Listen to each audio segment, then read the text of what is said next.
যারা তোমার বড় স্বপ্নকে নিরুৎসাহিত করে তাদের থেকে দূরে থাকো। ছোট মানসিকতার মানুষরাই বড় স্বপ্ন দেখতে ভয় পায়। যারা আসলেই বড় মনের মানুষ তারা সব সময় তোমাকে উৎসাহিত দেবে।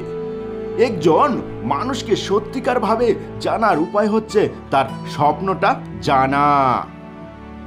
পথ যেদিকে নিয়ে যায় সেদিকে যেও না, যেদিকে কোনো পথ নেই সেদিকে হাঁটো এবং নিজের চিহ্ন রেখে যাও। স্বপ্ন দেখলে বড় করে দেখো, সেটাই তোমাকে সবচেয়ে বেশি অনুপ্রাণিত করবে। তোমার জীবনে সেরা মুহূর্ত সেটাই যখন তুমি বুঝবে যে তোমার সমস্যার দায় তোমার একার। যখন তুমি বুঝবে তোমার সমস্যার জন্য তোমার অভিভাবক, সমাজ বা সরকার দায়ী নয়। যখন তুমি বুঝবে তোমার স্বপ্ন তোমাকেই পূরণ করতে হবে। ব্যর্থ হলে লজ্জার কিছু নেই।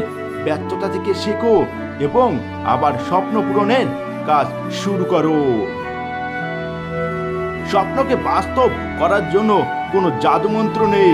স্বপ্নকে বাস্তব করার জন্য পরিশ্রম, ঘাম আর ইচ্ছাকে কাজে লাগাতে হয়। যদি নিজের দায়িত্ব নিজের কাঁধে নিতে পারো তবে নিজের চেষ্টায় নিজের স্বপ্নকে পূরণ করার তাগিদ পাবে। তুমি নিজে না চাইলে তোমাকে কেউ তোমার স্বপ্নের পথ থেকে সরাতে পারবে না।